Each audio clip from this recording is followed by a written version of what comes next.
Welcome to Kevin Barry, winner of the Sunday Times EFG Pro Bank Short Story Award 2012. You won mere hours ago. Yes. Went to bed quite late. We're up for interviews. We're both just ever so slightly bleary, but we're going to get through this. We're going to get through this. We're going to power through.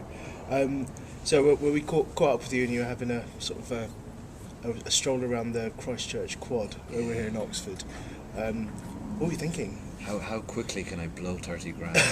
what so stupid could I do with it? Could I put it on a horse in the 230? You know, but no, it was just kind of it's a nervous week when you're up for an award and you don't know and you kind of think maybe I'm going to win, maybe I'm not. So it's just afterwards it's just kind of relief really that just surges over you when it's done with. You know, it's a kind of a pressured week, so it's nice to have a kind of quiet stroll there this morning. Have a lot of people been asking you what you'll be doing with the money? Yeah, people are interested. It almost seems quite arbitrary, like they've forgotten the bit about the story. Yeah. But I mean, the thing is, because it's a big money prize, that's what gets it the attention and gives it such prestige, you know, and brings the short story as a form kicking and screaming into the limelight, which is where we want to have it. Yeah. You know, so I'm all for the money element of the award. So the story, beer trip to Llandudno.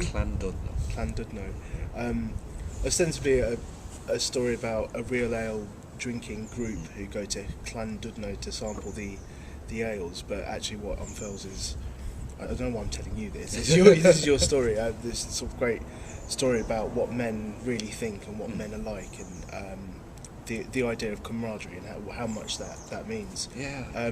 Was this based on a real life group of friends or?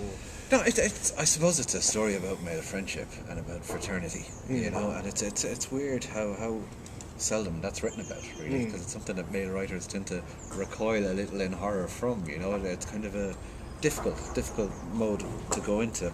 I did spend time in the great city of Liverpool, and I did sample a real ale or two, and I remember seeing a real ale club newsletter with a report on a recent beer outing somewhere or other, to Macclesfield or whatever. And as a short story writer, I just thought, gift. Yeah, that's an absolute gift. That set up the ale club's outing. You know, that there you go. Is it as easy as that? Well, no, I know obviously writing. Short stories are bloody hard, you know. And I mean, if there's a trick, it's to write lots of them. I think it's no accident that the very best story writers are the ones who write shed loads of them. Your Alice Munros and William Trevor and people like that, because most stories will go wrong on you know. So you just have to get into the mindset where you write them all the time. And I probably write 10 or 12 stories a year, and of that, only one or two would be really any cop. And it's that kind of a strike rate you're going to get. So you have to write them all the time. But when you put yourself into that mode, then when you're going around in your daily business, you'll be finding situations that will lend themselves. So when I saw the Ale Club newsletter about an outing, a beer outing, I thought, there's a story situation. You know? So the short story that won and Fjord of Killery. I'm not very good with pronunciations, as you can tell. They both appear in your new collection, Darthader Island, which is out on Jonathan Cape next week. Go buy it. When you were, there seems to be a trend at the moment for short story collections to be themed, so interrelated stories with a weaving narrative and a sort of a condensed set of characters. But your collection is very much standalone pieces. Pretty much, It feels like a collection. Yeah. Was that a conscious choice, or is that just the way you write? Yeah, I mean, I think there are recurring themes that come up. There's a lot in there about Ireland and England, and the strange interrelationships we have, and the back and forth between the two countries all the time, you know. That's just purely out of my own life. I've been back and forth between Ireland and UK cities all my adult life, living in different spots and different times. But I don't know, the stories are from a period of since my last collection, of about 5 years. So it's really a kind of a record of what I've been up to as a story writer in that time. And I do see the story form as really a kind of an artisanal craft in a way, and it's something that you should do all the time and keep your hand in, and keep writing 10 or 12 stories a year, and hopefully then after about 5 or 6 years there'll be enough half decent ones for a collection. That's my method with it, really. I think about every 5 years sounds right for a story collection. I don't think you could knock one out every other year or something, you know. I think they take a bit of time. Well, what's interesting about the collection, what I love about the collection is, obviously there are a lot of recurring themes about a sense of placement, and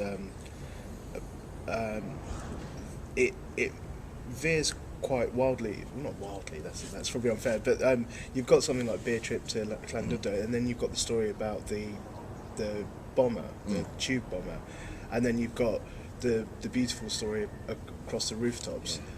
So it does weave through a lot of different landscapes. It feels really textured and beautiful, and yeah. There was just a statement. Go on. I could listen to that all day. I mean, the thing with stories as a form. I mean, the way I work on short stories primarily is I write with the ear. Most of the stories come out of speech in some way, and that will bring the place afterwards. But mostly it's out of the way people speak, and what's bubbling along just underneath the talk as well. If you like, in a story like Beer Trip to Llandudno, it's you know. It reams of dialogue in the story, but there's an awful lot about what's not been said underneath as well. And it struck me, there was these great readings by good, proper Scouser actors, Ian Hart and David Morrissey, the other night, of the story, and it struck me very much how it's also a story about a family. The Ale Club is kind of a family, you know, and every member had a kind of a family role. There was a dad figure, there was a mom figure, and there was the errant kids, you know, and it was kind of really, really nice to hear it aloud like that. And actually, just the sound thing with stories, it's a fundamental part of my craft when I'm writing them, to act them out and to read them aloud, and to try and pick up the false notes with the ear. The ear is a better instrument for that than the eye, I think, looking at the page. So yeah, the sound of the stories is very important to me. So being someone who's so adept at writing dialogue, and I heard whispers of a film of City of Bahrain being made. How involved will you be in the script? I've written a first draft of it. Oh, so it'll be a script by you? Yeah. I signed the contract to do 2 drafts, to do the first 2 drafts of it, and maybe more then, depending on how it goes. Initially when it was optioned for film, I thought, well, I've done that now, and leave someone else do it, you know, the script. But then they started mentioning names who was going to do it, and I thought, no way, this is my baby, you know. I'm going to go with this. So it's I mean, I have, I think, facility for writing scripts. I've written about 3 feature scripts now, which are all in various stages of development. You know, this stuff takes years to get there. But and I have facility for it. I only enjoy it to a certain level. Compared to writing prose fiction, you can feel like you're at about 70% of capacity when you're writing a script, and it can be quite dull work in a funny way. You're just moving from scene to scene and moving it along. But really, it does a lot for you as a storyteller, I think, as well, to write scripts. It shows you actually how little of a narrative line you need to draw a story along, you know. Do you think quite visually when you're writing the scripts? Because obviously your short stories, you were saying there's the lines between the dialogue and what isn't said and what's kept back, and then you have to translate that into a visual medium. Is that something you find difficult? I naturally, actually, when my first collection of stories came out, a number of like small film companies in Ireland came to me because they could see that I write naturally in quite tight, closed little scenes with lots of talk, so they immediately think cheap. This guy would be cheap to film, you know. So naturally, it seems like, for me, the easiest way to get a story working is to get the characters talking to each other as quickly as possible. If they do that, there's a good chance. So it's like Beer Trip, they were yapping from the outset, and I couldn't shut them up. So I thought, this is one that's working, you know. So it does feel like a natural mode for me to write for actors, whether that be a stage or screen, you know. And I'm kind of a frustrated actor myself, so it's, I have an empathy for actors and a sympathy with them, and I hope to do a lot more of it. So, final question: what is the best ale you've ever had? The best ale I have ever had. It's an impossible question. There's so much wonderful ale on the island of Britain.